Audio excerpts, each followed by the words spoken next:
Welcome, everybody, to the Soul of the Unexplained. I am your host, Jim Kelgard. And, folks, normally my brother from another mother and my good friend and co creator of the Soul of the Unexplained, Mr. Roger Stokes, would be here with me this evening. But unfortunately, he's not feeling very well. So he's decided to take the evening off. And in his stead, and joining me is our regular all star member of the Soul of the Unexplained, my very favorite Denver Broncos fan. Speaking of which, Denver Broncos and every NFL team just started their training camp this last week. And John, the Hall of Fame game is next Sunday. I was going to ask It's when that is. crazy. It's coming up. Like Yeah, I it's didn't next. know next weekend. Holy crap.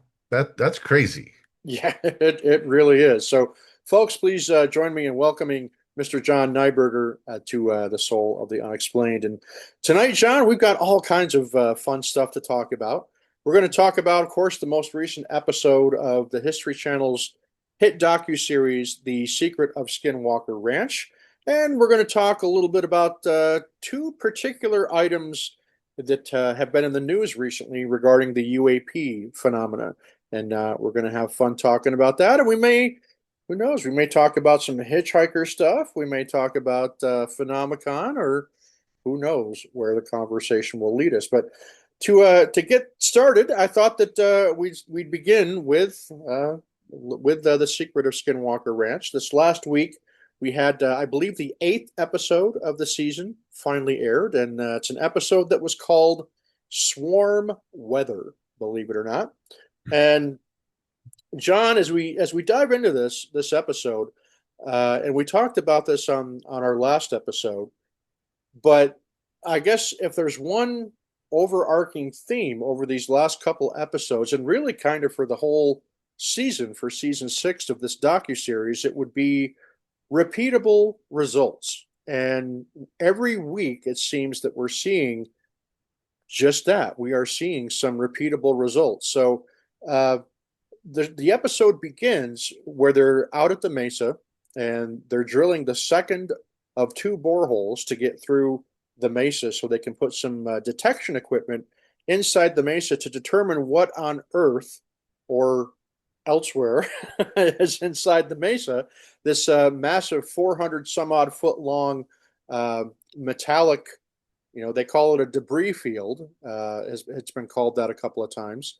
And so they've drilled the one borehole successfully all the way through the mesa, and it's come out on top, and they were able to case it. And then they're in the process right now of getting that second borehole drilled.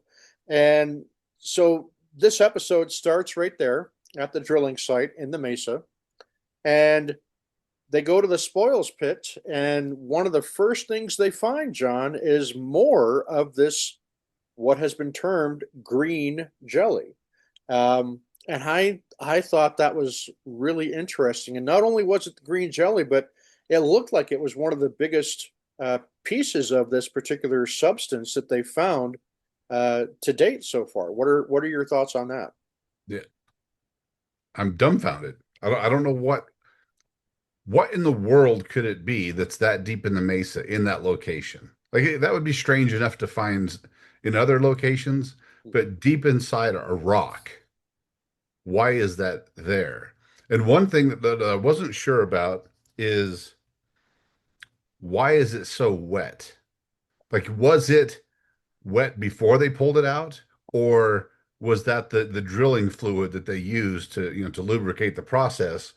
Did that stuff absorb that, you know, and then that's why it's coming out as like a gelatin? Like, was it sitting in there dry and then kind of absorbs that, Right? and it's like an absorbent gel almost, you Yeah. know? Like I'm kind of curious what what the case is there. 'Cause regardless, though, it's a weird.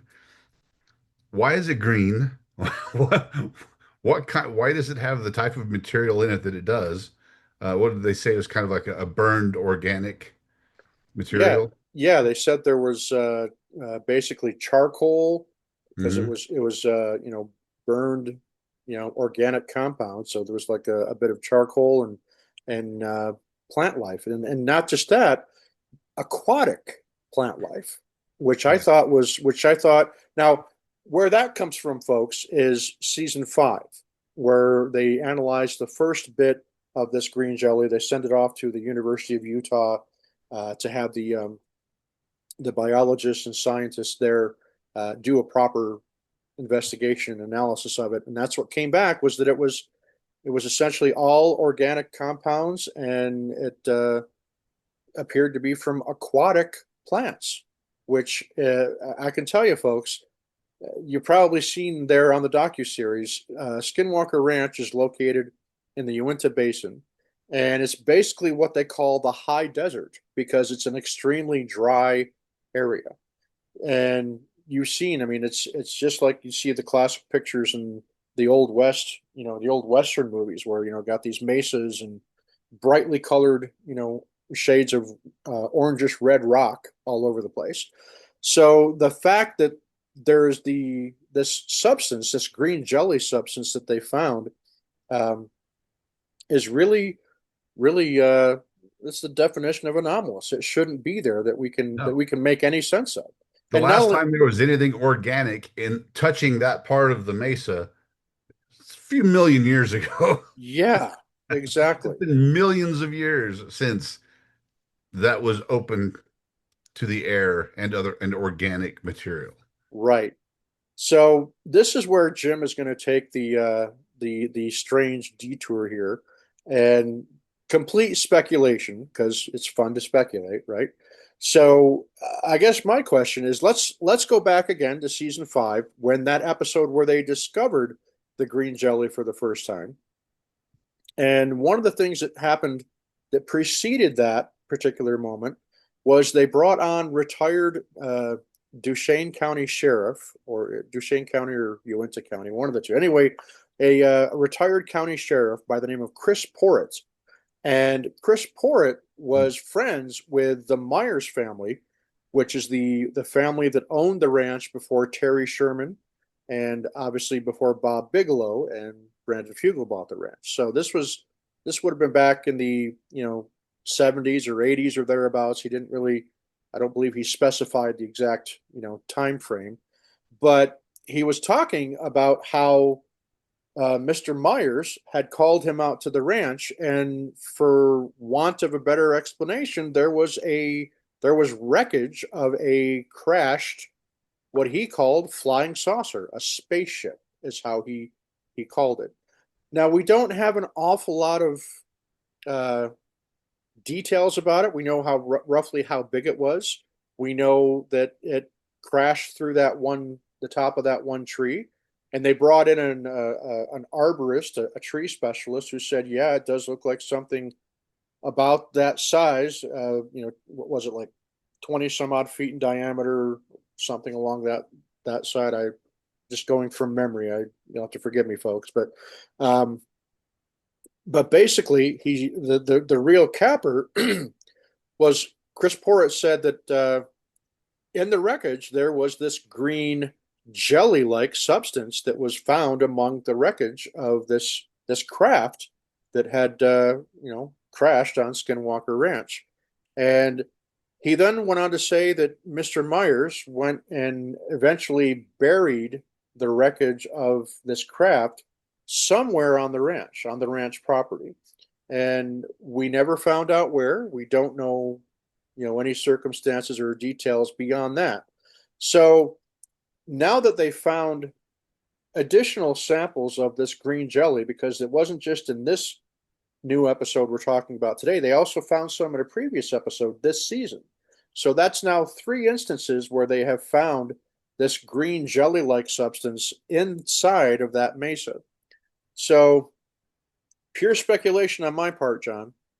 I would not be surprised if we find out that maybe where Mr. Myers put this wreckage was inside of that mesa, because we're told at one point there was a cave, and we know that Chris Bartell, among others, who used to be security out at the ranch, has mentioned that there may have been a cave that you could have walked right into at some point. So what a great place to hide something like that is inside that. And of course, now that whole area has collapsed. So the question then becomes, is it possible that that could have that maybe that is what some of the quote unquote anomaly is that they are detecting inside the mesa. And my answer to that is I don't know. But if I were to speculate, I would not be surprised. And that's the I guess the best way I can frame this is by saying I would not be surprised if they are successful getting in there and finding out what this is, if that in fact is what this, because remember they call it a debris field. They call it, that's what they referred to it as. Mhm. Um, so it wouldn't surprise me if that craft that crashed there on Skinwalker Ranch all those years ago is in fact what's inside of the mesa or part of that. Um, so we just don't know. That's just one more thing to make you go, hmm. I wish we had pictures of the ranch back like in the 70s Yeah, to see what it looked like because it would be nice to know where Bartell's cave really was. How big was it? How yeah, big was this crashed craft? yeah. Or the materials, you know, Mhm. how heavy were they? I don't remember that part of the story, but yeah, that's an interesting idea that they shoved it Yeah. inside of a cave for lack of a better place to put it, and Yeah. then, you know, And then either it fell you down all on its own or they well you tossed it. you also kind of have your own theory of speculation Oh, as to what I might be in yes, there, I and like mine. share that with us if you Here, would. my new hypothesis is that future Travis has invented warp drive and he takes off in a ship, one of the first warp drive ships ever, accidentally discovers time travel at the same time, goes back in time, crashes the ship into where the mesa will be back when it was soft and organic and everything. And now, current Travis is investigating the ship that's still stuck in the mesa with the engine running that future Travis left there. That's awesome. That is awesome. I So mean, hey, it's plausible, right? it's hey, where Skinwalker Ranch is concerned, literally everything is on the table, right? So, Yep. but so that was kind of where the episode began, folks, was with this discovery of more of this mysterious green jelly-like substance. Now, something else that they found in that spoils pit was also pretty interesting. They found a nice big thick chunk of iron oxide, right? This rock is what it looked like on first glance, good sized rock, and they noticed that it seemed to have layers. It had crystallized on top. It was gypsum and iron oxide is what they determined is what it was made of. And again, it was to have something like that. There's it's got to have iron content in it, and it's just one more of those things that's like, man, they're pulling some really weird stuff out of that mesa. Yeah. Is there, I mean, I don't know how, I'm not a geologist. I don't know how common that is, but it's unusual. You know, Definitely, it definitely seems like, is there unusual. something in there rusting?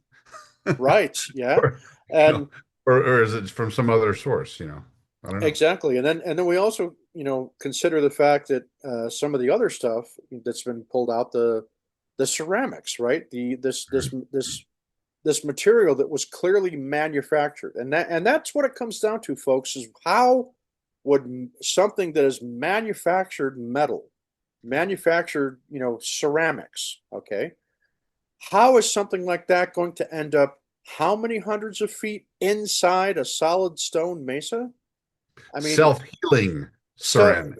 and appears to have self-repairing properties, Hmm. which again is we've jumped out of quote unquote reality into right onto the pages of science fiction, but Yeah, yet that's it's that's science fiction. That it's you turn the beam off for a little bit, you stop looking at it, you look back at it, and it's already repaired from whatever you did to it before. exactly. And the other bits that they've taken out of the mesa, they've been able to verify contain extremely rare elements that are not found in the Uinta Basin or in anywhere in Utah for that matter. And those Mhm. would be the elements of europium and tellurium. And those are basically elements that are used to create heat shield tiles on the space shuttle to protect our own man-made spacecraft when they go through re-entry coming back into the atmosphere so that the ships don't burn up.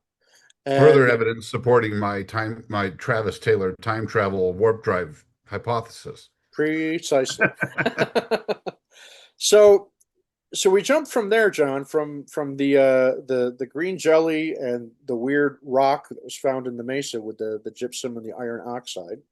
We find they bring on the it cuts to a shot of the Sky Elements drone team, and of course our favorite Pete Kelsey comes out to the ranch, and they're going to conduct another experiment involving drones out at the Triangle, and this one is to determine more about the physicality of this and what the various properties are of what has been termed the barrier of the bubble or the bubble barrier, right? So they bring this Sky Elements team out, and Sky Elements are anybody who's been watching the show knows that Sky Elements are one of the greatest drone uh, companies out there, based out of the United States. They've done some of the biggest and coolest events with their drones, and of Mhm. course they were also the team that was out here last year when Droneageddon occurred. So the fact that they're even excuse me willing to come back is hats off to them for that.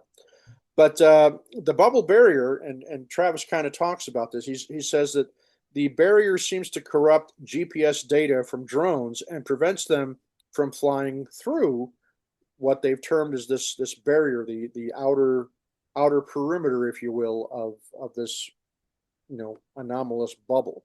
And it also seems to stop rockets from flying through the anomalous zone in various ways, which we saw particularly in this episode.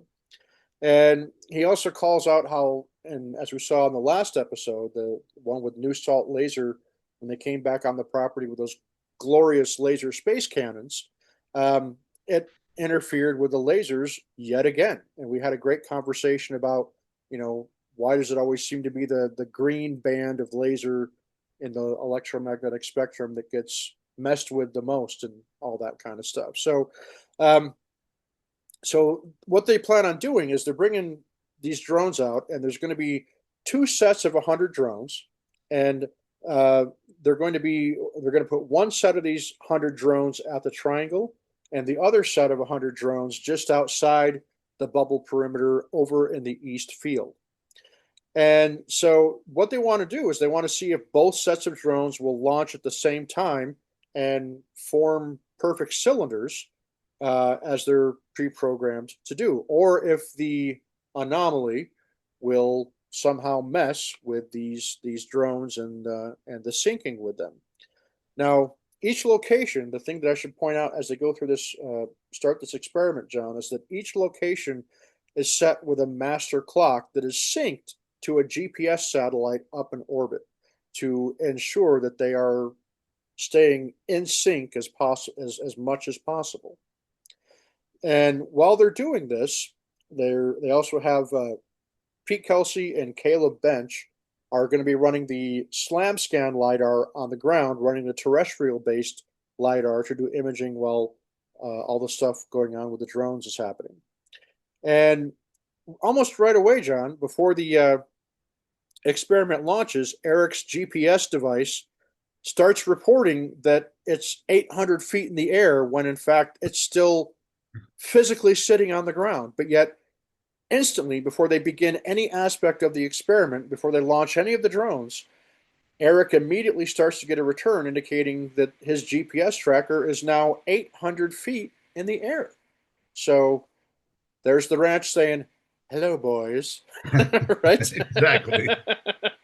And so the next thing that happens is roughly every 5 seconds, the master controller for the drones, that's the workstation where the Sky Elements guys, Preston Ward and Brian Woodward, are based out of there. They got little tables set up where they've got their laptops up and they're running the drones.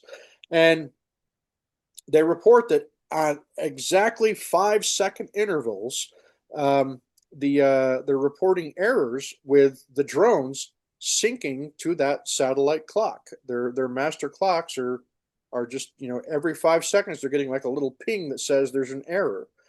And then perhaps most tellingly is that they then report that there appears to be a 2 second, that's two, okay, I'm a Raiders fan, I can count to two because we have three Super Bowl trophies, right? So I can count real gooder sometimes. But the Sky Elements guys then report that there is a 2 second discrepancy between the triangle and the east field, and that basically, I mean, it's like we're seeing it happen all over again, John. It's like they're before they even start to launch the drones, the ranch is already saying, "Okay, let's get this started. Let's see what I can show you tonight." And sure enough, that's how everything kicks off. Is these massive, well, and I say massive because a 2 second discrepancy when you're involving a GPS is not insignificant, is it, John? No, that's pretty significant. That's very unusual. I don't know what to attribute that to, other than the constant messing with electromagnetic waves. Either delaying them or doing strange things. It's making that receiver think it's somewhere that it isn't.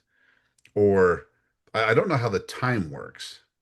I need to look that up. I mean, location just is based on timing, Right. where you're getting signals from multiple satellites Mhm. and just kind of doing a triangulation and like, yeah, I'm within this many feet of this spot.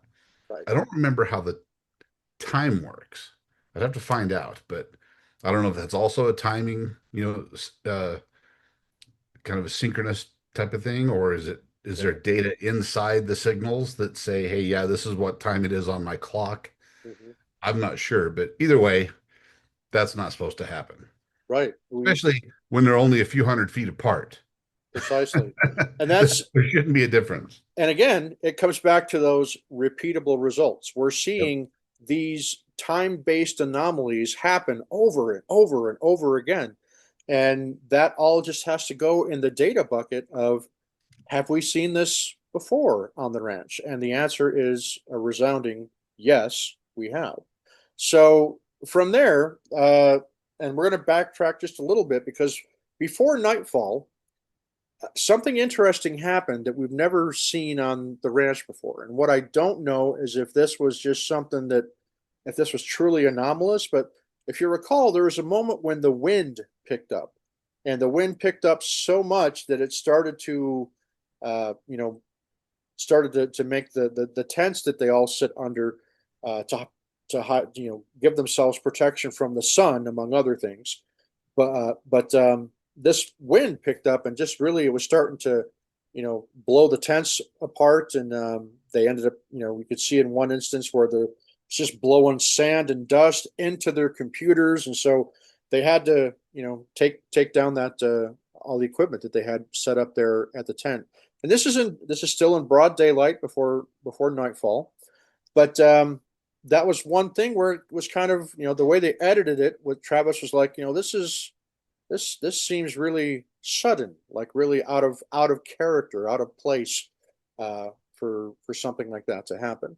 So it's like, okay, duly noted. And then the experiment proceeds, and we'll come back, and it's now nighttime, and they've reported the already anomalous corrupted data from Eric's GPS showing that it's 100 feet, 800 feet in the air when it's still in fact parked on the ground, and so on and so forth. So they launch the drones, and the drones go up with really relatively without a hitch, and they get into the cylindrical formation that they were pre-programmed to do, and it looks really impressive. It looks so cool when they do these experiments.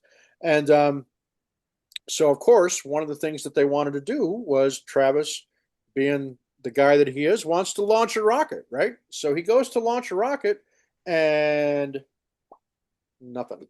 The rocket doesn't even fire. And so of course Travis rushes out to go check it, and everything is connected the way it's supposed to be. And there's no immediately understandable reason why the rocket didn't launch. So he's runs frantically to try to fix things and get things to where it runs, and then finally he does get a rocket to launch, and it barely goes right up through the center of the cylindrical formation that one of the drones has. And then it just starts raining. Nice starts raining, which it's not unheard of out in the Uinta Basin in the summertime. But it seems to be coming down. So they decide to break the experiment down and call it a night. And so then they revisit everything the next I think it was next 2 days later, if I remember correctly, and reviewing the data with Eric and with Pete and with the guys from Sky Elements. And something else that came up is there was a UAP, a really, I would say, significant UAP sighting was made um, during this time. So, John, I'll kind of let you take it from here with the data that Pete and Eric and everybody are reviewing there in the command center. The things that the cameras caught that maybe not everybody caught with their naked eye, and it's pretty compelling data. Well, yeah, there were a couple of things. One was the cloud of data, if that's what one thing you're referring to, Right, that originally I think they thought was rain, right. but then they ask a good question. It's raining everywhere. Why do we only see rain in this spot? Like why a few feet above it, it's not there. Why aren't we getting return if it's returns from the rain on the lidar? Why aren't we getting it up above that as well? Why can you see the drones and everything above it with no problem? If it's rain. Right. And I would imagine that Pete knows what rain looks like, by now. He's probably done just a fair bit of that. Just he's he's A little he's bit, done a right? couple of these. Yeah, I think Yeah. he knows. So Yeah. I think he would know, yeah, oh, it was raining. We expect to see it to look like this. Yeah, that's rain.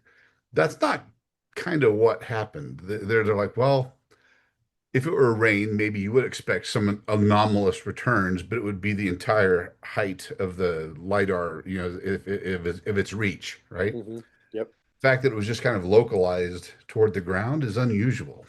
Right. I mean, again, that's kind of what I say about everything related to the ranch. Is this is unusual. I don't know what to make of that. Um, one of the coolest things though was the thing that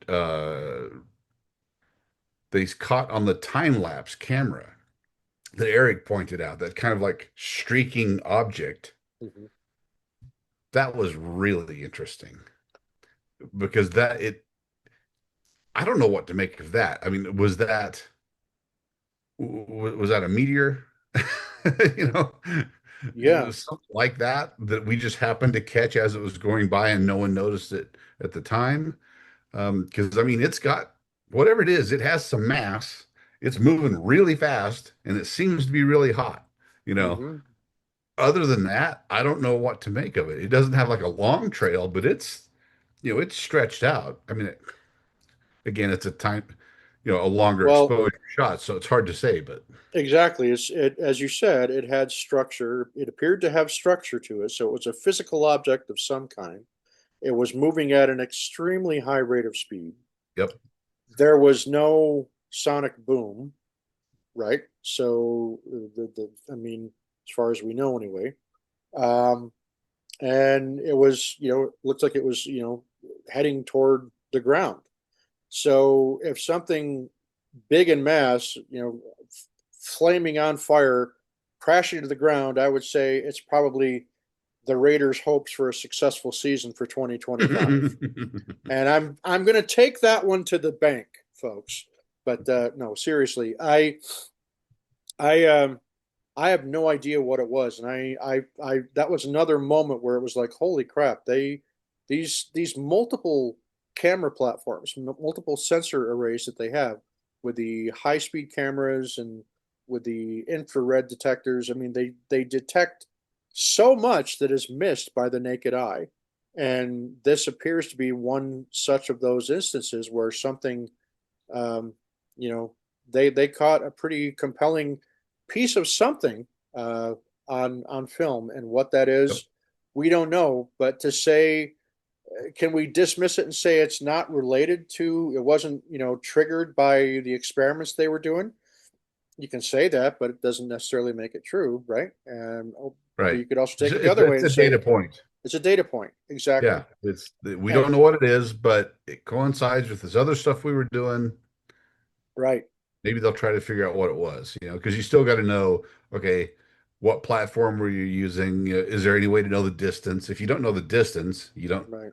you know, Yep. that makes a big difference too. You don't know if it was something tiny up close, something big far away, depending on how long the exposure was.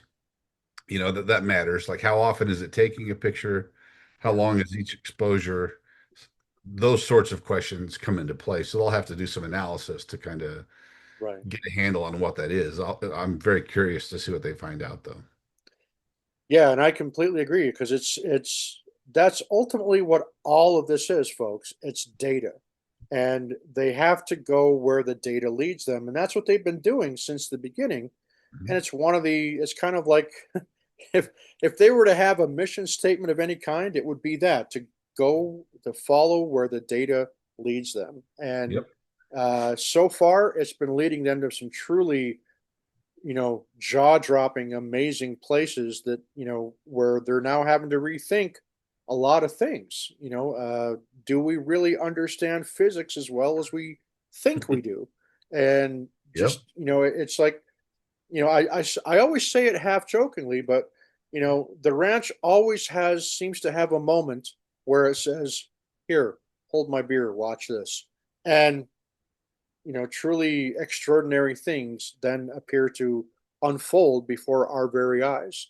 And that's just the stuff that makes it onto the docuseries, folks. Imagine what the stuff that doesn't make it onto the docuseries that the team have talked about that said, you know, we're only seeing about maybe 1 to 2% at the most of the actual footage that gets filmed during any particular season that they're filming.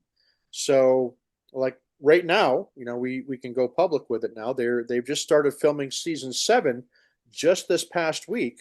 Brandon Fugel made the announcement, and that so that's our the team are out there at the ranch and they're filming season 7. So that's pretty extraordinary in and of itself. So, uh, John, to tie up our segment here on Skinwalker Ranch, I guess where I'm at this episode to a lot of people probably was not a very exciting episode because it wasn't filled with the big heart skipping a beat kind of moments, but I think it was still an extremely important episode because it shows again that data being collected and that scientific process starting to play out, right? Mhm. So we're seeing these instances of they are getting data, and in a scientific investigation, you want to be able to get those repeatable results whenever you do an experiment. And they are clearly, perhaps more so than any time previously in this investigation, they are documenting these repeatable results on camera and they're showing them to us. And I think that's one of the things that truly separates this show from every other show that's out there is the fact that they follow that pattern. And a lot of people, again, a lot of critics of the show are going to say it's so damn boring. Well, welcome to science, folks. Science isn't always the most exciting thing. I mean, I always and just take a little detour here that I know you're going to be able to relate to, John. But I'm a music producer and audio engineer by trade. I'm one of those guys that lives to be in the studio. I'm one of those guys that will spend half an afternoon just getting the sound of a snare or a cymbal just right to where I want it to sound. And, it's the point being is it's a very tedious, very laborious process to take something like raw audio and to be able to record it and then to EQ it and to edit it and to do all these things to it to make it sound like the professional sounding song that you're listening to on the radio by your favorite artist. If you were ever to hear what raw audio and some of these all-time famous recordings sound like, you'd be pretty surprised at Yep. how unrefined and unprofessional it sounds. And that's what they do is, as a music producer, as an audio engineer, that's what I do is my job is to take something that sounds like shit and turn it into a nice, beautiful, shiny work of art. And it's the same thing in any other, discipline. I mean, look at what they start off with when they're making a car, or when you're building a house. When you're building when an artist makes a nice sculpture, they're starting from raw materials. It doesn't come preformed or prefabricated. I mean, if they're any kind of legitimate artist anyway. But the point being, folks, is that there's been times when I've been doing recording sessions for bands, and they come into the studio, and you can always tell when it's their first time because they're so excited. They're like, "Oh, dude, this is so great! We're finally recording with a producer in a real studio." And we get about an hour into it, and they're bored out of their mind because they're expecting that it's this exciting and this constantly, you know, constant, fast paced action. When in reality, that's not what the recording process is. It's not what the creative process is all about. And yes, you can say that the scientific method is, far removed from the recording process for, a song or, any piece of music. But you'd be wrong in saying so because there is still a deliberate process that has to be followed, and there is still a great deal of science that goes into what I do as a music producer and as an engineer. I have to understand very well what certain frequencies do. I have to understand, you know, when you record a vocal, how do you record a vocal and make it not sound on the finished recording like the person is singing karaoke? You want that vocal to sit perfectly in among the mix to where it sounds like it's a professional recording and not some guy in the karaoke bar singing along live. Uh, there's some situations where maybe that is the effect, the end result that you want, but 9 times out of 10, you don't want that. And so the way that you get that as a producer is to roll off particularly the bass frequencies and the low mids and the mid range of the human voice. Because particularly with the male's voice, you usually get more of a bass tone, and you want to apply certain things like a high pass, low pass filter, depending on what the case may be, to make sure that only certain frequencies are getting through to allow that voice to sit in the mix to where it doesn't sound raw like the person again is singing karaoke.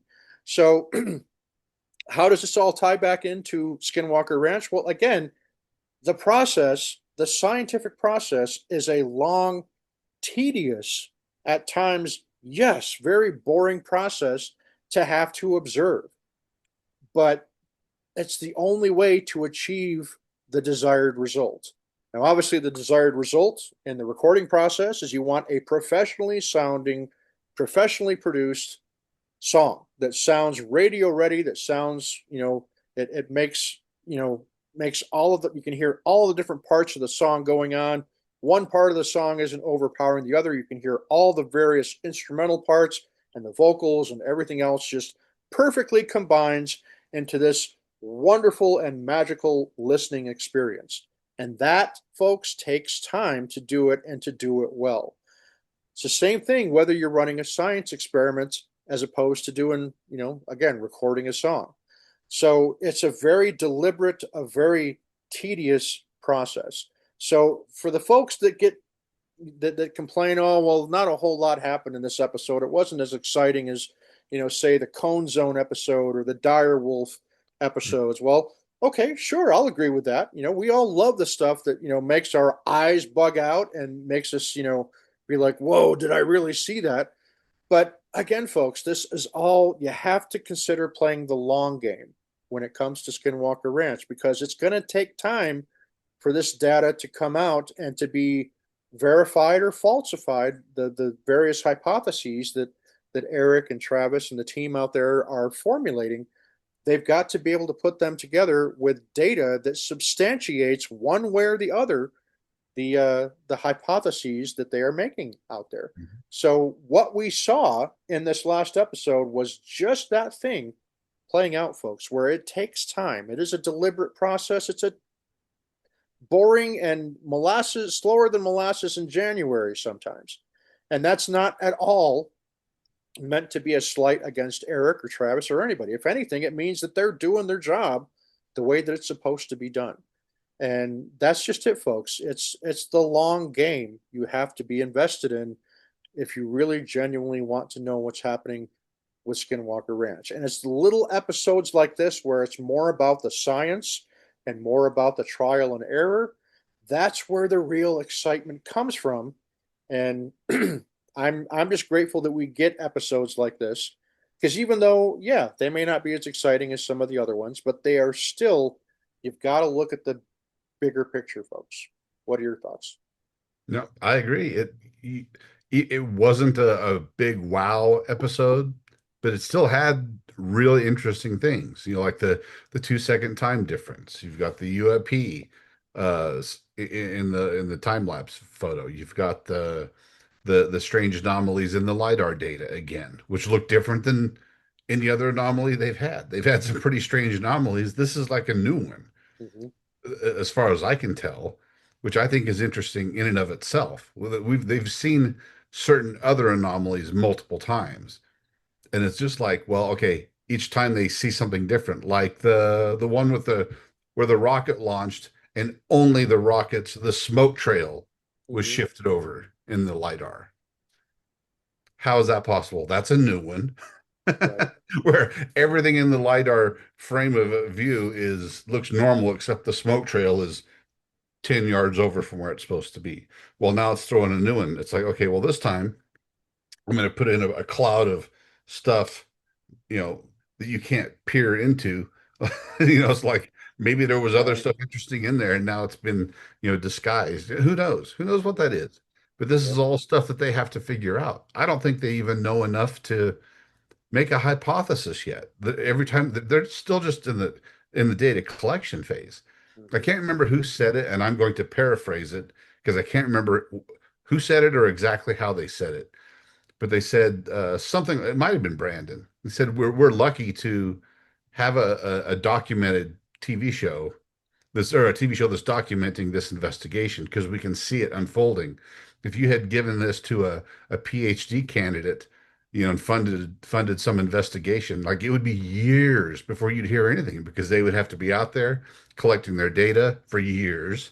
Mm-hmm. Then they would have to, figure, dig through their data, do the data analysis, check everything. I mean, this is figure out what their hypothesis is, what new science have they discovered, can they come up with additional theories to explain that or figure out how that fits into our other theories of physics and science just in general.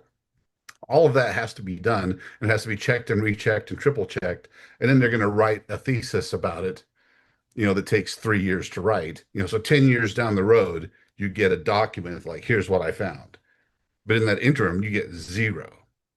So at least here we get it on an annual basis. We get something. Like we still don't know what the hell it is, but at Right. least we're getting some data that's kind of maybe furthering the discussion. At the very least, it's entertaining and it's fun to watch people doing the work, right? Yeah. I mean, you're doing real Yeah. work. This is not just entertainment. Yes, it's entertaining. They're not doing it for entertainment. Yeah, sure. The product Prometheus, the production company wants to make it entertaining.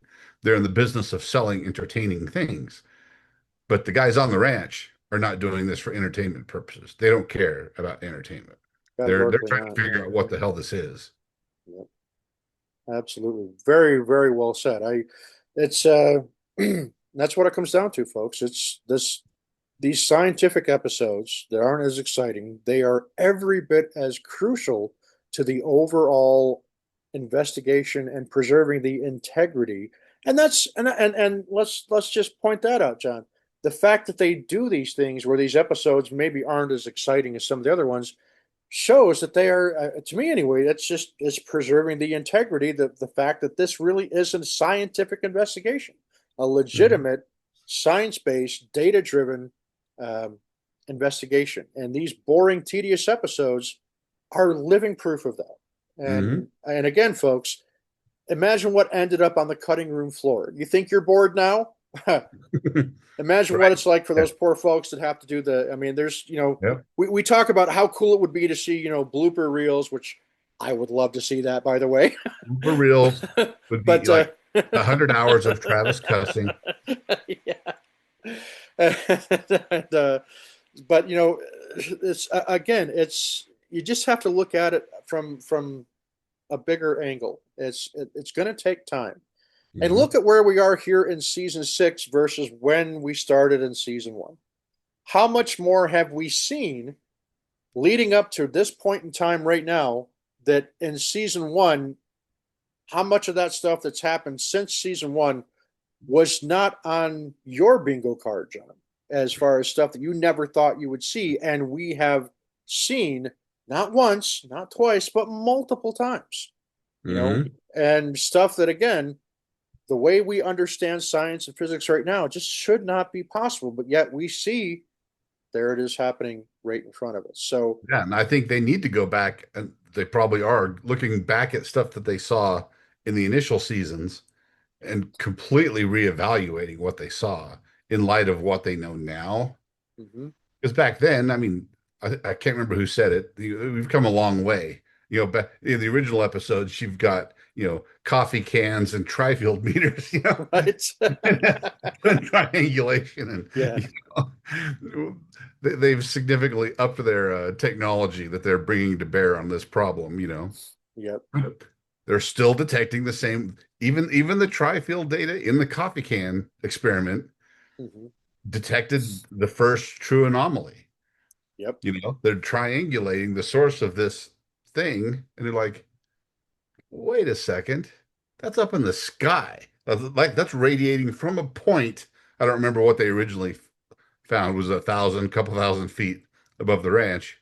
Yeah. Whatever that value was, like there's nothing there. You can't have something radiating from this empty point in space a couple thousand feet above the ranch. Yet Hmm. they proved it. They've proven it. And to Yes. this day, they're still maybe that was the top of the top of the dome. I don't know, but Yeah.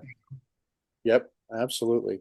So yet again, folks, Skinwalker Ranch is the gift that keeps on giving. And it is. it's just when you think you've seen it all, again, the ranch says, "Hold my beer," Mhm. and something else extraordinary that maybe we haven't seen before starts to unfold before our eyes. And that's just one of the many things that just keeps me coming back to this amazing docuseries that's put on by uh, Prometheus and the History Channel. And it's just so great to be a spectator to watch it all unfold before our eyes. And, I can't wait to see what the upcoming episodes have in store for us. And, you know, that's I'm excited. I'm grateful to be here as a spectator and to especially to be talking about it with people like you and Roger. It's one of the things I look forward to every week. So, John, closing thoughts on Skinwalker before we move on. No, I think again, it wasn't a big wow crazy episode, but it was definitely interesting, and I think it'll probably set up some more fun things down the road. I think so as well.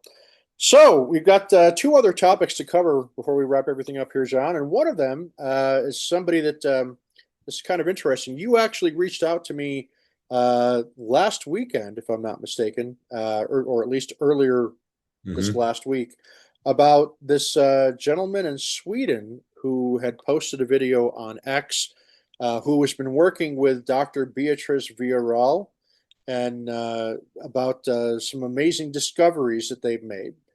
And so when you sent me the video initially, I watched it and I thought it was interesting and compelling, but I'm falling into that jaded UFO Right, right. uh, 'Cause he didn't really UFO. say much. Yeah, he didn't Yeah, say much, but again, it was still like that. Well, here's this. Okay, something big is coming. yeah. We Trust found this me. amazing thing. Yes, It's and it's totally like, real. yeah, and it's just like, yeah, where have we heard this before? So, Yeah. but then, John, some developments have happened since you sent that to me regarding Dr. Villarroel and her amazing research that she does. And for those that don't know who Dr. Beatriz Villarroel is, she's a member of the Soul Foundation, which again is the organization of academics and scientists that's run by Dr. Peter Skafish and Dr. Gary Nolan out of Stanford University. And we've seen a lot of, it's mainly a place for academics to come together to do serious reviews of these UAP phenomena. And Dr. Villarroel is based out of the University of Stockholm, if I'm not mistaken. And she has been doing this investigation with old, I guess they're called astronomy plates, right? Yeah, And like photographic plates pho- from pho- way back in the day. Yeah. photographic plates, and this is going back to like the 1930s, 1940s, and 1950s, before the technology for photography was advanced to the point to where it could take, good high resolution photos of the nighttime sky to check out star formations. So what Dr. Villarroel has been doing is she has been looking for anomalies appearing in these photographic plates, specifically during the time before the very first satellite was ever Mhm. even put up into space. So we're talking about the days before Sputnik, right? So she's been doing this for a number of years now, and she finally, correct me if I'm wrong, John, has actually submitted a paper, a white paper for peer review, where she indicates that they have found numerous anomalies where bright objects are showing up in certain parts of the sky that are not known constellations. And now, bear in mind, folks, these plates are not, there's they don't have metadata attached to them because they came from a time before there was such a thing as metadata. So these are essentially black and white images that were taken back in the 30s, 40s, and 50s of the nighttime sky. I think one of them was one of the locations was Palomar Observatory in California or something like that. But um, the long and short of it, John, is that they have found anomalies of brightly shining objects that were there one moment and then looking at another photographic plate taken a short time later, we're not there. Now, folks, if Yep. these were actual known celestial, and when I say celestial, I'm not talking about Galactus.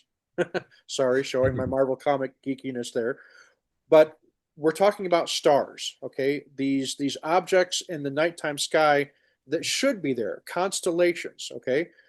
And these objects would show up on these photographic plates, and moments later, in another image that was taken, they wouldn't be there.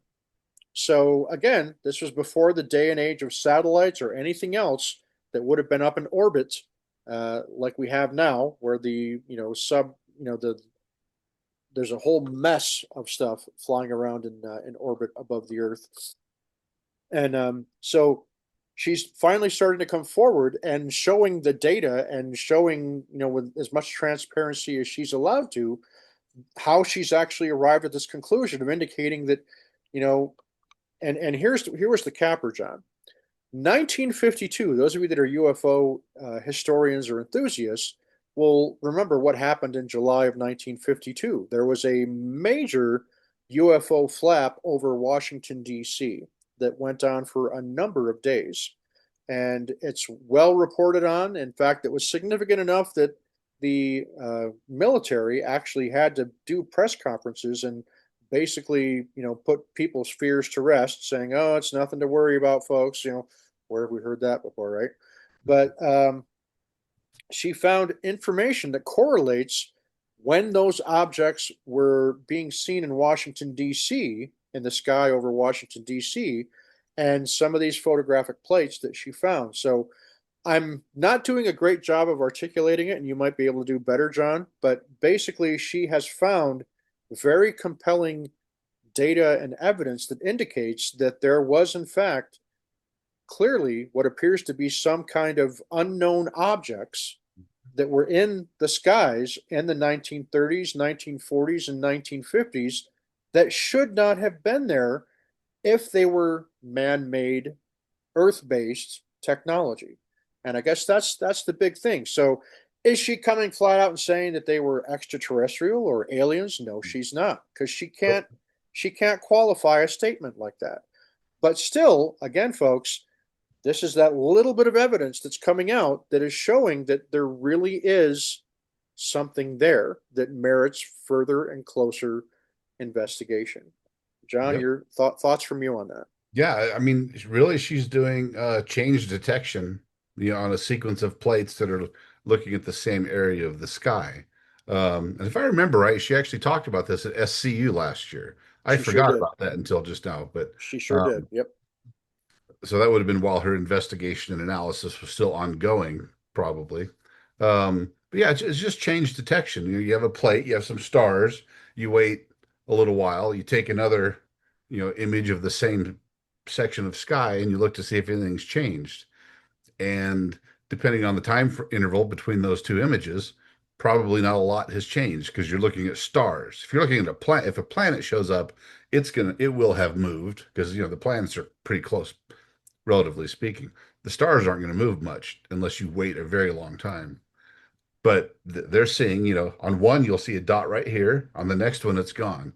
The next one, you see a dot here that wasn't there before. The next one, it's gone. And sometimes when you line them up, these dots are moving in a straight line across Mhm. multiple a series of images. Yep. So that's not a problem with the film. That's not an impurity in the film. Sure, if you had one instance that was there and gone, maybe that's a problem with the film, and that's something they had to investigate. They're like, is this just an impurity in the film? So some part of the photographic process, the development process, did it occasionally create these little anomalies that are really just nothing? So they had to eliminate that. And there was a lot of thought and math and research that had to go into this.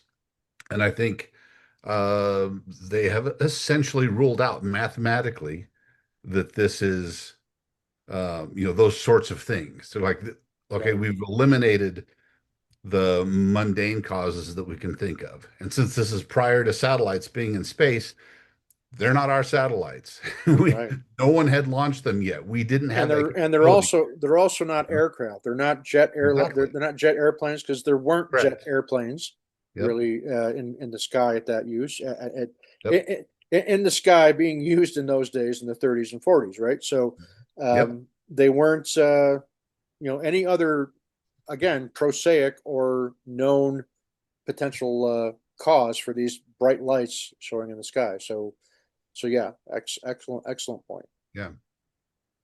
Yeah, So it's gonna be interesting to see. I saw the paper. The paper is on ResearchGate. It's available for download. I didn't have time to read it. I just read a little bit of it, and that's when I remembered that I'm like, oh, I saw this at SCU last year. As mhm, soon as I saw the images that come with it, I'm like, oh, I've seen these before. I know what this is about. right. But this has a lot more math. Yeah, So it's not something you can just glance at and understand. You need to read the paper and right. look at the methodology, figure out the types of problems they were trying to solve, and just kind of see how they went about it. So it's going to take a bit to digest. I might feed it into, Chat GPT or Claude or one of those and say, can you Right. dumb this down for me a little bit for a non-mathematician? Yeah. Well, the thing that I like about it is it's exactly what for so many years these smarmy, smart ass debunkers have been crying for. People like Neil deGrasse Tyson. Well, show me the scientific data and the proof. Burden of proof this, burden of proof that. Well, okay, here you go. And it's going to be really interesting to see what comes out of this. Me personally, I think that Dr. Villarroel really knows what she's doing. And for her to put her neck out like this, and again, folks, she's not out there saying it's aliens. Hmm. She's out there just saying this is truly anomalous data that we are seeing that indicates that the anomalous aerial phenomena that we are seeing today in 2025 and in the 21st century is not too dissimilar from what was reported going clear back to those days when she's looking at these photographic plates that are picking up these anomalies from bright objects in the sky that are clearly not satellites. They're not jets. They're not aircraft that would be traveling in such a manner. And she's, again, like you said, John, she's bringing the math with her. And Yep. Math scares me. You know, that's But why you know, I'm not a scientist. You know, but the nice thing is the like you said, the paper is there. Like here's the yeah, paper, here's the yeah, math, here's what we did. Poke yeah, holes in it. yeah, Figure out if we did something wrong, show us. yeah, exactly. Here's our work. So Show us what we did wrong. If you can, I bet they would appreciate it. They'd be like, "Oh crap. Yeah, you're right. We didn't think about that. We need to go mhm, back to the drawing board." yep, That's what science is. But if you can't exactly. do that, then be And quiet. again, folks, for me, this is such an exciting thing to watch unfold because this is how you go about getting to the bottom of determining is there really truly something there there, right? And quite obviously, I think the answer to that is yes, and we're going to get more details as to what the nature of that there is. But the fact that we have people like Dr. Villarroel and Dr. Nolan and got, just all the great academics that are finally putting their hat in the ring and paying close attention to this and really giving it its due diligence, what I'm hoping that it does is open the door to more people in the academic field really taking this subject seriously and not relegating it to the mainstream nonsense that are, so much of our mainstream media and mainstream academia just are still so quick to dismiss it with little green men, Mhm. um, when the answer is it's probably a hell of a lot more complicated than just simply being little green men or little Mhm. gray men or who says they're men at all, so I think that this is another big thing for us to keep an eye on, the work that Dr. Villarroel is doing. And correct me if I'm wrong, John, this isn't the only thing that she's working on because she said that the thing behind what caused this guy Dennis, who's working with her, to Mhm. make that video that you showed to me is something unrelated to the work that she's doing with these astronomical plates that she's been Right. researching for a number of years already. So, That's what I uh, hear, and I heard that that's coming up and in a week or so. and apparently we're supposed to have details on that in about a week. So, folks, I'm not going to speculate as to what that might be because I don't know. No. But as with everything, and this goes clear back to even with David Grush, let's be patient. Let's see how this plays out. I've said that with Grush. I've said that with Jake Barber. I've said it with pretty much everybody, but Dr. Stephen Greer. Forgive me, but that's what we kind of have to do with all this, folks. Is just kind of take a wait and see approach, be patient, see, when somebody makes an extraordinary claim, let's wait to see what comes out of those claims. And, to Mr. Grush's credit, there's been nothing that has come forward yet to debunk any of the stuff that he said, and we're still waiting. And we know that right now that there is a new batch of whistleblowers currently being vetted by members of Congress to I guess there's going to be another UAP hearing in either August or September, from what I'm hearing. So we've got that to look forward to. But just remember, folks, to always temper your enthusiasm with all of this stuff because it's so easy to get sucked in to sensational stuff. And John, that's going to dovetail into what we're going to wrap up our talk today with. There's I guess the best way to start is there's an article that was published this weekend by the New York Post. That's right, that bastion of truth. Uh, if you can, Right. if you can hear my sarcasm, then more power to you. But basically, what they had is they had an interview with Dr. Avi Loeb, who, of course, is he created the Galileo project.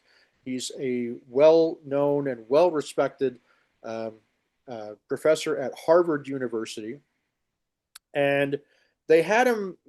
This article was about apparently there is an object in our solar system that is making its way towards planet Earth. And when I say object, I mean to say object. I'm not saying craft. I'm not saying Mhm. spaceship. I'm saying there is an object of some kind that, according to Dr. Loeb, is exhibiting some bizarre behavioral characteristics that make him think that it merits a closer look.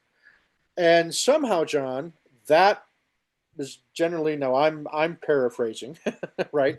So Right. basically, that's the gist of what Dr. Loeb was saying. Is he's saying that this thing has the potential to be something artificial, something that was not. In other words, it's not an asteroid. It's not a, any kind of interstellar debris of some kind that's from a planet or an asteroid. Uh, they have to determine whether or not it's a comet, right? So until all of those things can be taken off the table, this is just something that just merits closer investigation, which is essentially all that Dr. Loeb is saying. But somehow, again, because Twitter, and yes, folks, I'm going to still call it Twitter, but X, the good folks on X that want so desperately to believe in the extraordinary, the most extraordinary of all, have spun it to where Dr. Loeb is saying, yeah, this is an alien spacecraft and they're going to be here along about November. So we need to make a plan or else we're screwed. And that is the way that so many tweets that I saw this weekend. And I was just like, you know, I'm tired from all the face palms and eye rolling that I did this weekend. And folks, if you're one of these people that wants to go and glom on to that extraordinary that this potentially can be, then you know what? If that's what works for you, go for it. But for me, I just want to see what it really is. Because how foolish are you going to look if you go into thinking, yeah, this is what everybody's been talking about. This is what all the rumors have been about. There's something coming and it's going to be here in November. So what are we going to do about it? Well, right now we do what we normally do. You go to your job, you spend time with your loved ones, and you live your life, right? Because even if it is a worst case scenario and this is aliens like Independence Day coming to, you know, have their way with us, what are we going to be able to do about it anyway? Would that change anything? And the answer is probably not. I mean, but again, folks, for me, that is so far down the list of possible outcomes for what this thing is. We just simply don't know. And Dr. Loeb, to his credit, is taking that, let's cross all of the obvious things, all the possible rational and prosaic explanations. Let's eliminate all of that stuff before we get to the, okay, it's aliens, or okay, it's something from somewhere else and it's under sentient or intelligent control. Okay, he's not there yet. And if you read the article, he basically says just that. He's like, it's, here's the hypothesis, and it has one or two outcomes. And John, I don't know if you have that article pulled up right now, I but do. am I wrong with the way that I enunciated and articulated that? No, I think you're right. I mean, this object is called they're calling it 31 Atlas, and it is only the third interstellar object that we've ever detected, coming from another star system. And you could look at the trajectory of it, and they can keep an eye on it. And I don't know if it has changed, its path in an unusual way. But I think that was one of the interesting things about Oumuamua was that it wasn't quite following the trajectory that it should have. Right. And so that one of the things they're looking at with these types of objects is, is it behaving in a way that suggests that its trajectory is being altered by something else, whether that's, some sort of propulsion, intelligent control, who knows? But the hypothesis that Avi Loeb and his organization has is that at some point we will detect something like that, right? Mm-hmm. So he's not saying that's what this is. He's saying it's a hypothesis. So we need to look at the data and rule it out. Mm-hmm. But that's the hypothesis he's trying to question. And he even says the quote itself is the hypothesis in question is that 31 Atlas is a technological artifact and furthermore has active intelligence. If this is the case, then two possibilities follow. And then he goes on. I guess they wrote a paper about it 10 days ago, July 17th. Mhm. But he's not saying that's what it is. He's saying Right. there are observations that are interesting. There's a hypothesis that, his hypothesis is that at some point we may detect an object that behaves that way, kind of like maybe, Rendezvous with Rama, Mhm. Arthur C. Clarke, great Right. story. Mhm. Um, so, we need to just look at the data, see what it's doing. If it just behaves like you would expect, it comes in one side of the solar system and departs the other and stays on its path, then yeah, it's just some interstellar object. Who knows? It's the size of Manhattan, though, so it's big enough that we can kind of keep an eye on it. Right. But if at any point it changes its trajectory or something about it appears to be abnormal or anomalous, then they can say, okay, look, well, here's the data we're getting. Let's try to figure out what this is and figure out what it's doing. That's as far as they've gotten. They're not saying, yeah, this thing, is an alien spaceship or an alien probe or anything like that. They're starting with a hypothesis that it could be technological in origin. Mhm. And if it is technological in origin, how would it behave? Does it display any of those characteristics? Let's just watch and see what happens. Right. I think that was the extent of it. And that's just illustrates, folks, why it's crucial to pay attention to the words that are being used whenever information like this is put out there. Because what happens is Twitter, or the people, again, that so desperately want to believe that aliens are coming, that extraterrestrials, interstellar beings are coming to the earth. And I'm not saying that's not possible. Okay. I'm not saying that's never going to happen. I'm just simply saying you have to pay attention to the words that are being used when somebody like Avi Loeb is giving you his view on something that has the potential to be something truly anomalous. Because what happens if you allow yourself to get sucked in to these, more extraordinary claims by somebody who's just simply either taking somebody's words out of context, or they're just willfully and purposely trying to lead people down a path that is ultimately going to lead to embarrassment and shame. You're going to make yourself look like a gullible, you know what.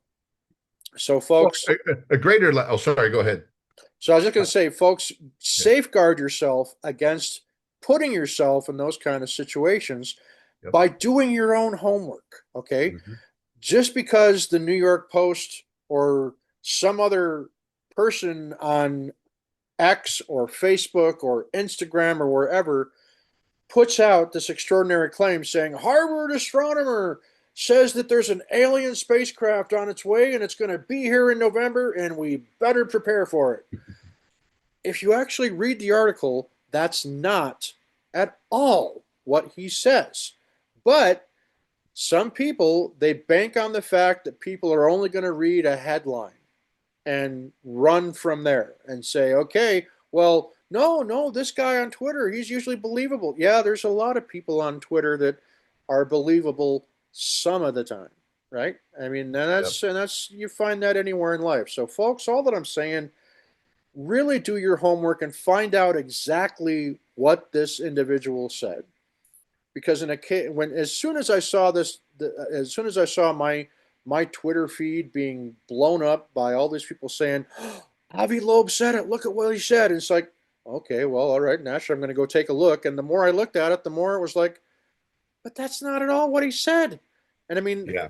there are some people that have so many followers on Twitter that, again, folks, and I don't like giving any credence to the debunkers like Stephen Greenstreet or Mick West or any one of the other ones that are out there, because they like to use it as a they're derogatory toward anybody that admits that there's, maybe there could be intelligent life interacting with our planet right now, non-human intelligence. And they like to just completely, lambaste anybody that has the courage of saying something like that. So they call anybody that ascribes to the belief that, those things are possible or that those things are in fact already here, that we're a UFO cult, a UAP cult, which, are there some people out there that are truly that much and that deep in it and behave that way like they're in a UFO cult? Oh yeah, I've seen them. I've met them. And, that's not at all who I am, because that's not, I prefer using the common sense that, and I know that's rich coming from a Raiders fan, but, you know, use your head, use the brain that you were given, that God gave you. It shouldn't be that hard. It's possible. Yes, I completely believe that, it's possible. Some of these things may happen someday, because I do believe that there is other intelligent life out there in the universe. And I will not be the least bit surprised if we find out that non human intelligence has already visited the Earth or is here currently. I 100% believe that's possible. But do I know that? No, I do not, because I haven't seen it. I haven't seen the data. I haven't seen any evidence that, beyond the shadow of a doubt, substantiates the claims that some very credible people are making. So what I'm doing is what we talked about earlier, John, is I'm taking that wait and see approach. It's a long game that I'm playing here. But you have to let this whole thing that happened this weekend with Avi Loeb and this article that was published by the New York Post, don't allow yourself to get sucked into the sensational aspects of things just because you want so desperately to believe in something that is extraordinary, when there's not really. And when, I mean, had Avi Loeb actually said those things and said, yes, it's a, it's an object that is under some kind of intelligent control and it's headed right for us. If he had said something like that, yeah, okay. If you can actually find the quote and verify it. But that's not what he did here, folks. He's just simply hypothesizing that if it's this, and that's the operative word, John.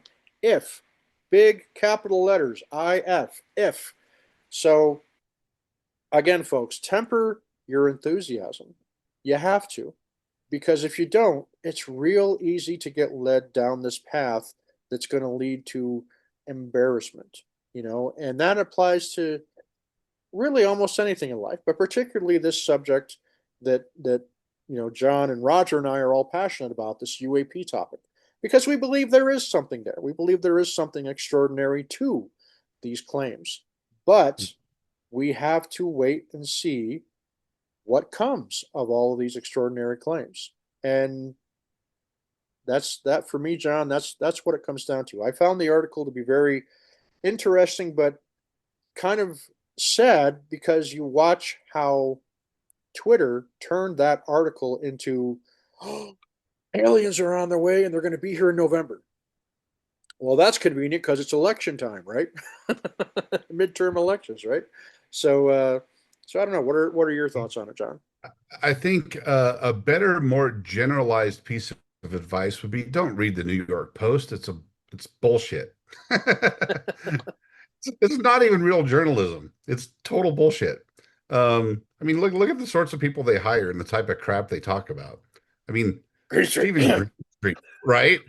Seriously, Stephen Greenstreet, the journalist Stephen Greenstreet, writes for the New York Post. I mean, it shows you the type of crap that they'll put out there. And even more importantly, one of my favorite sites is this is going to sound like an advertisement. It's not, but I do like it. It's called Ground News, where you can look at the same topic across multiple sources of media. So I just happened to go to the Ground News page for this topic, and it shows other articles about the same topic. One of which is from our friend and hitchhiker bandmate Micah Hanks on the amazing Debrief, the debrief.org. He has an Debrief. article. Yeah, he has an article about this from July 23rd titled Vera Rubin Observatory unveils first high-res images of 31 Atlas captured days before astronomers knew it existed.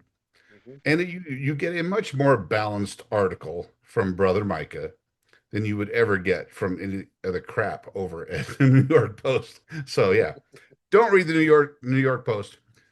Read the debrief. That's my advice, right, for this. But yeah, it's avoid the sensationalism. Read what people actually said. Look for the actual quotes. Do a little of your own thinking, and also read the debrief. Could not agree more. The debrief is, yeah, there's, Amazing. They're it's fantastic. the That's real research. journalism.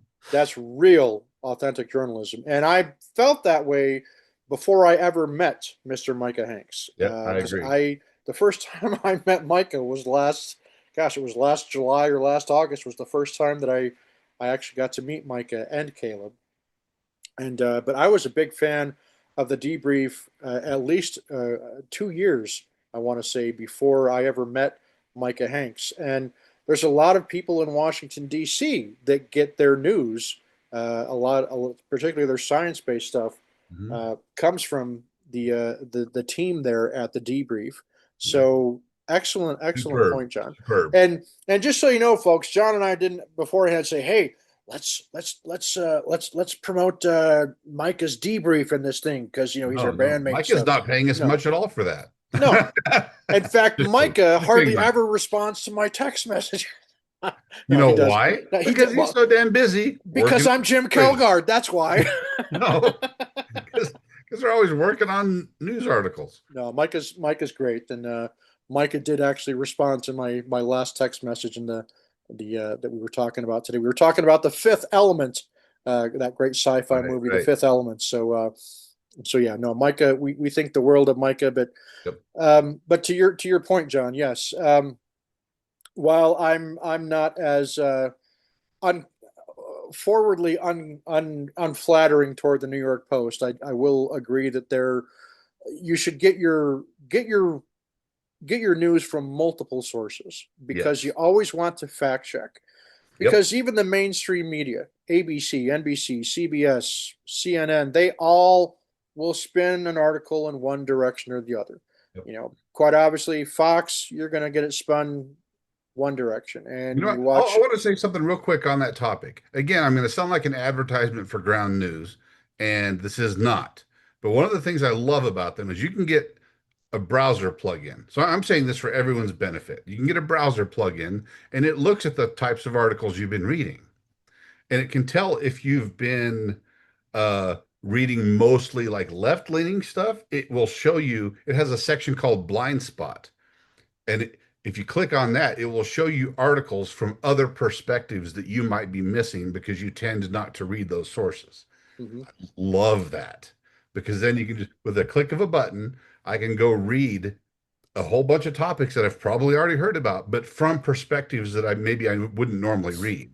Right. You can still avoid the nonsense sites that you think are total crap, but it's a great way to be exposed to some different viewpoints. Hmm. And you can filter out the ones that aren't as factual. Like there's some that say low factuality, mixed factuality, high or very high. I just set it to only show me high or very high, and then show me my blind spots, Hmm. So this it just goes into what you're saying. Right. Don't get your news from any one place.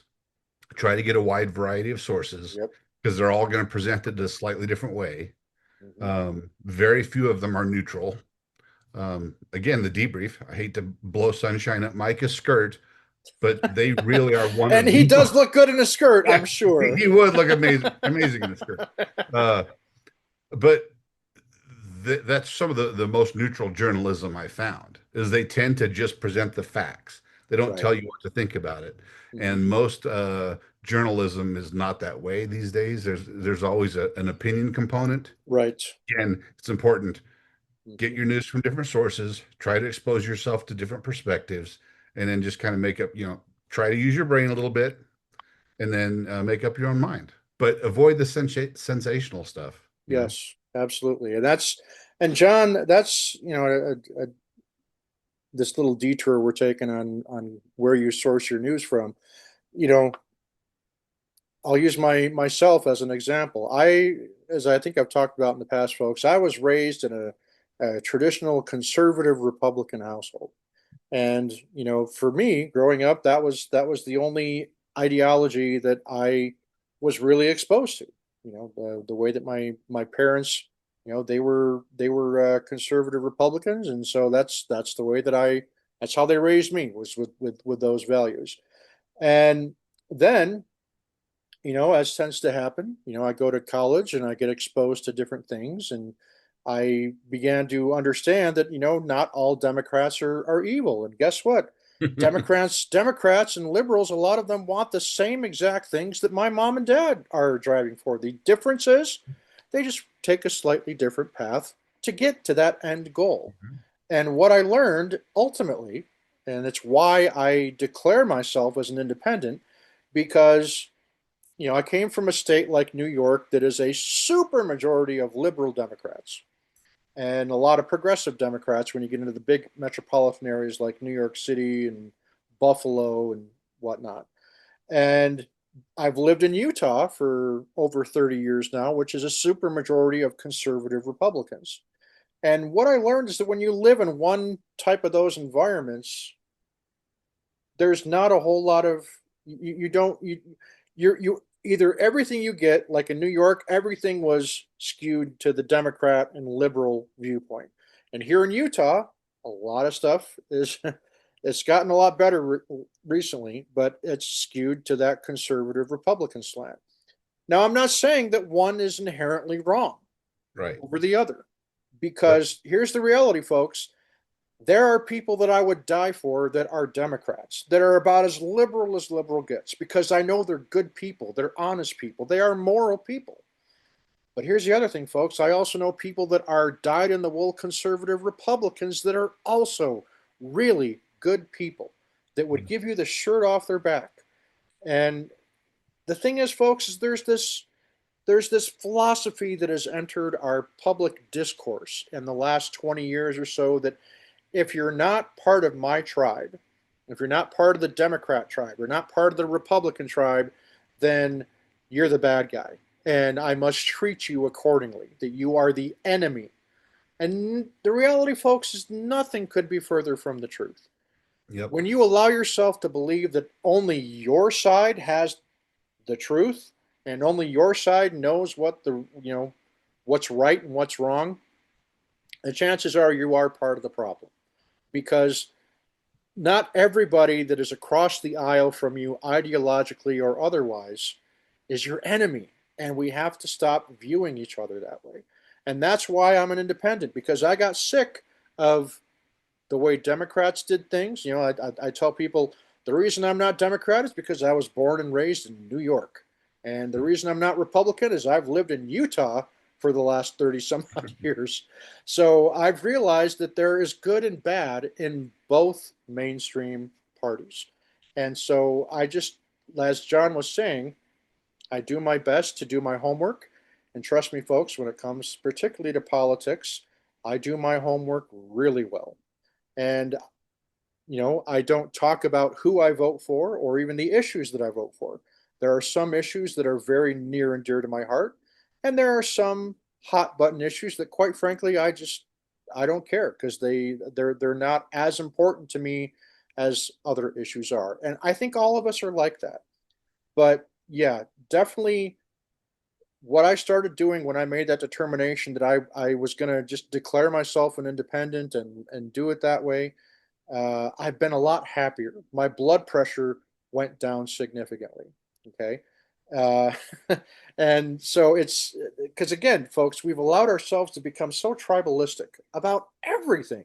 It used to be, it was just, you know, you'd throw a snarky comment here about, oh, if you're a Democrat, you throw out a snarky comment about whoever the Republican candidate is, or if you're a Republican, you'd throw out the snarky comment about the Democrat. Yep. Those days are behind us.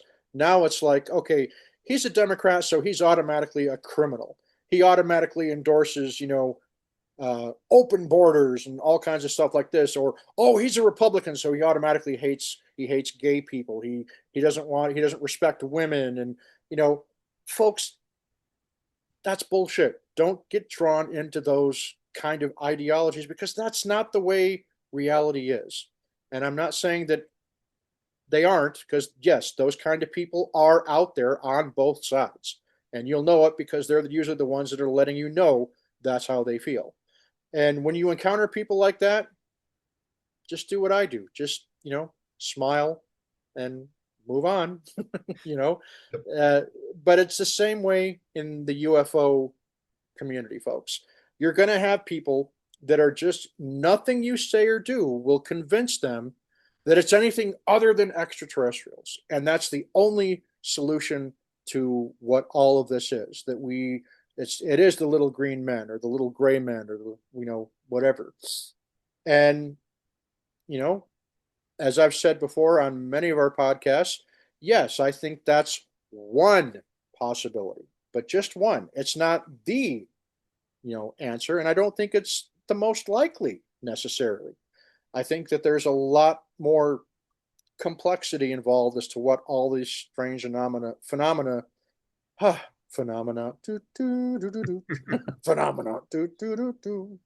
but Damn it. yes, folks, I get distracted real easy. That's gonna get stuck in my head I'm a now. musician, but Thanks, Jim. but but uh, but no, folks, just you like John said, do your homework on everything, especially when it comes to these strange phenomena and the paranormal. If somebody makes an extraordinary claim, file it away. Say, okay, it's good to know about that, and then wherever you can, do your homework on it. How trustworthy is the person that came forward with it? What do they have, if anything, to show evidence of it?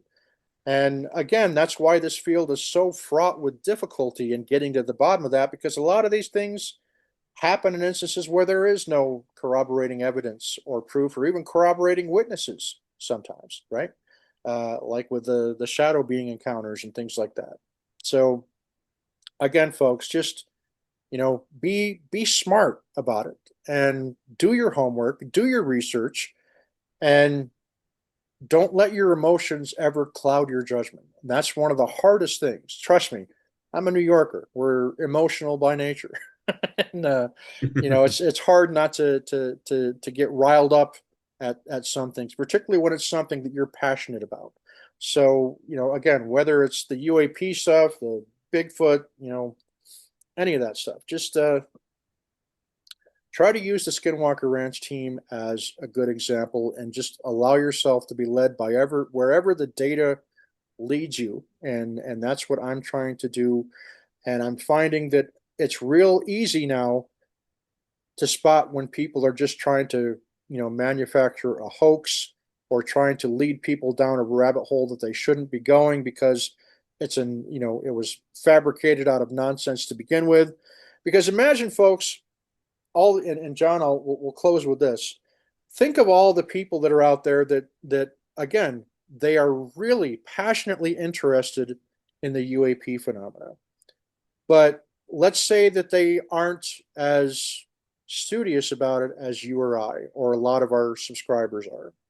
And all of a sudden they see all these people on Twitter referencing this New York Post article and how it starts to take out of context and outright completely go in a direction that Avi Loeb never even, went down in his actual article.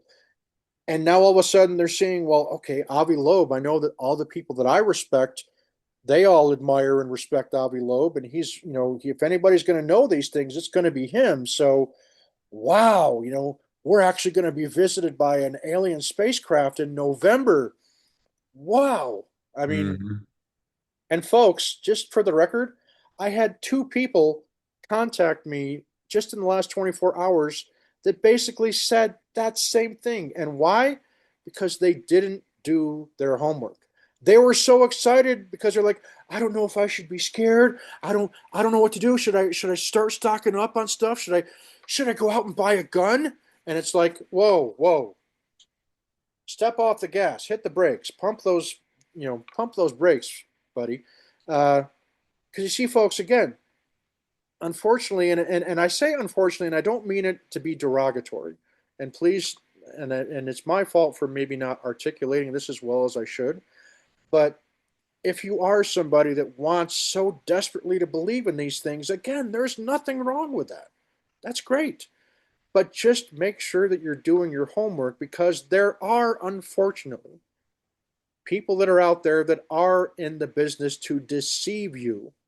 And a lot of times they're doing it willfully because they think that you're gullible. They think they're going to put one over on you. So don't give them the satisfaction. Do your homework. And if you find something of substance to it, then act accordingly.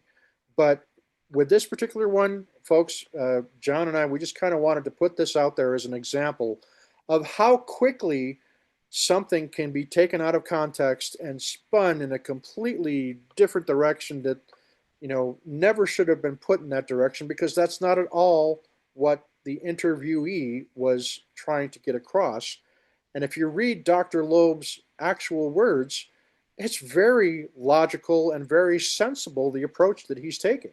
He's just simply saying, yes, there's an object, this, 31 Atlas or whatever it is, and it's, headed toward Earth. It's come from interstellar orbit.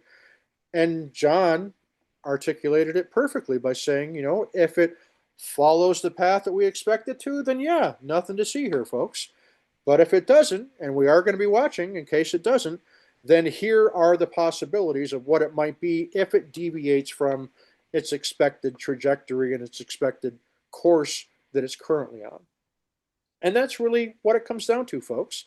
Now, if you want to speculate on what happens if it does do the latter and it does deviate from its trajectory and its course, then again, refer back to what Dr. Loeb actually said, because he clearly says what one of these two outcomes potentially could be. But we're not there yet, folks. We're not. We seriously aren't. So, again, don't get riled up by those that wish to sensationalize and create a mountain out of a molehill, basically, is how my dad used to say it. So, and again, folks, just so that those of you that are passionate about this don't get angry with me. I'm not saying at all that it's not possible that extraterrestrials could be coming to Earth. It's very plausible, very possible. But for me, it's just one of many possibilities. I don't put all of my eggs in that basket. But if that's what works for you, then okay, more power to you. But I'm not going to tell you that you're right or that you're wrong, even though it may sound like I'm trying to tell you that you're wrong. I'm just simply saying, use your head, use, common sense. And more importantly, you'll find yourself in a much better position if you follow the data and really pay attention. And like John says, do your homework, get your news, get the information from multiple sources, because you will find inherent biases in almost any outlet that you go to. And I guess that's the best way to end that. So John, any Yep. final thoughts or closing remarks from you on that? Nope. I guess I ask everybody to join us in sending, prayers, good thoughts, and good vibes to Roger. He's feeling a little under the weather today. Yeah, but thanks for letting me come on and fill in for him again. And, big shoes to fill. I miss him when he's not here. Yeah. I like his insights. He brings a really very rational and reasoned and calm insight to things that kind of come to a little bit different angle than what I would think of. So I kind of like it. So yeah, I miss him when he's not here. There you go. Roger is the rational, and I'm the irrational. So, I didn't say that. well, no, I'm I'm Man. I'm saying it because I'm come on. Well, you are the Raiders fan I'm the in New Yorker. Utah. I'm the Raiders fan. Yeah, you're a Yeah, New Yorker in Utah who's a Raiders fan.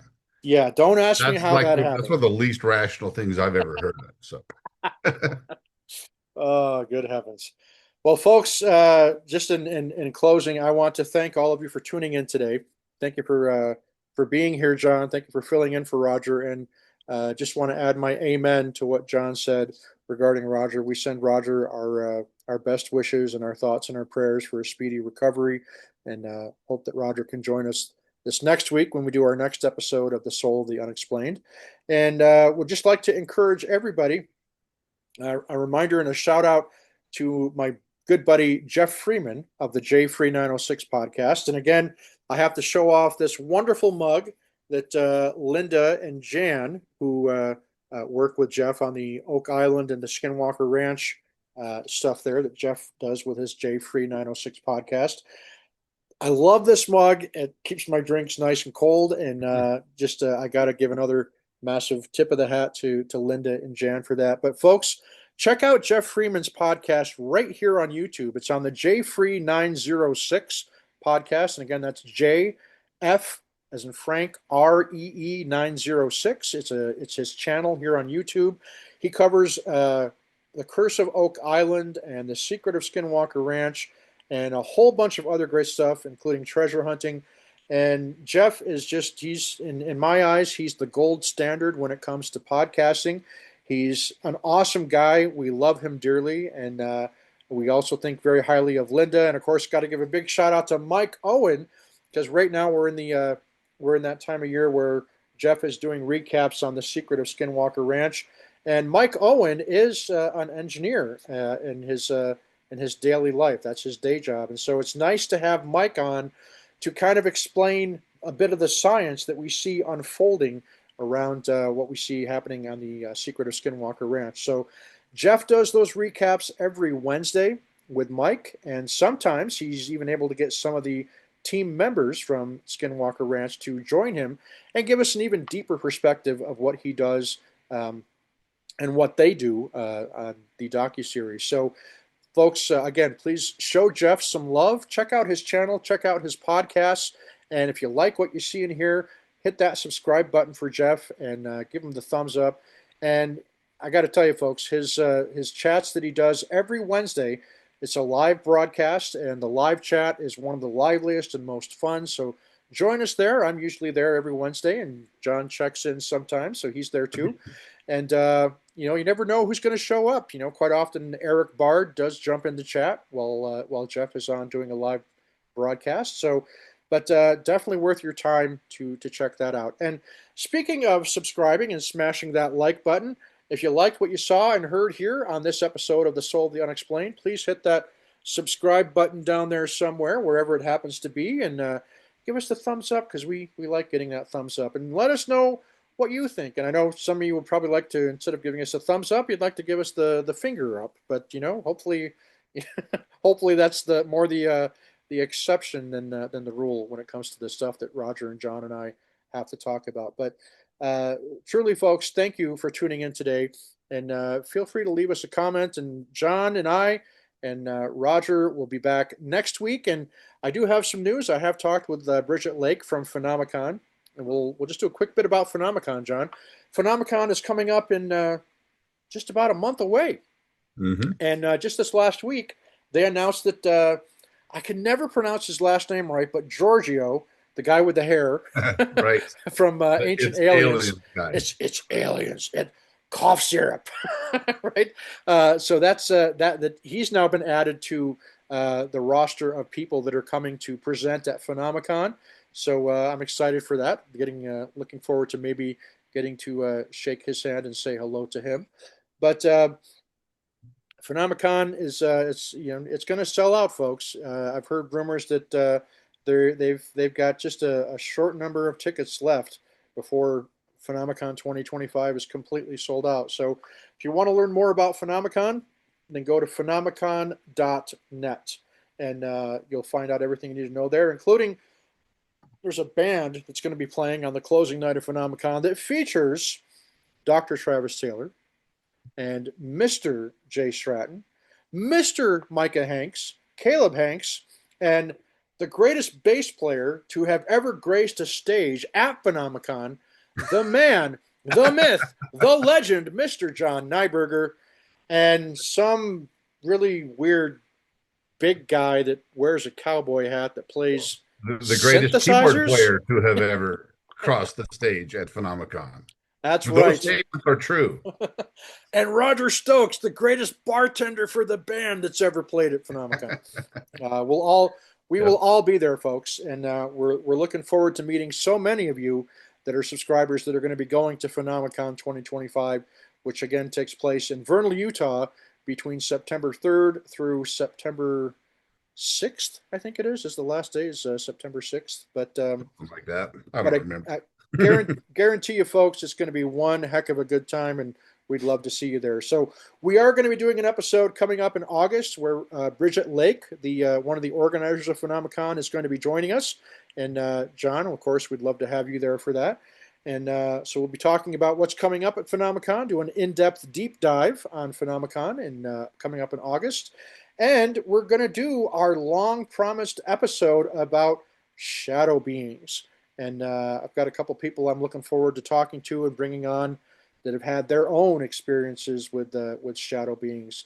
And I think we'll be having some fun with that episode too. But either way, we're going to be back for sure next weekend with another episode of The Soul of the Unexplained. So, folks, thank you once again. Again, hit that subscribe, hit that like button, and just take care of yourself, folks. Just be safe and try to be a better person than you were yesterday, and try to lift others up instead of tearing them down, because we got enough of that ugly nastiness going on in the world, and just find ways to serve others and lift others up instead of find ways to tear them down, and you'll find that your own happiness will increase when you're trying to do something to help other people, no matter how small it may be. Sometimes just as simple as a smile to a stranger, or saying thank you to somebody that helps you in a store or a restaurant. And you'd be surprised how much kindness can positively impact somebody's day. It can make all the difference in the world, folks. I firmly believe that. So, with that, thank you again for tuning in, folks. And John and I will see you next time right here on The Soul of the Unexplained. See ya.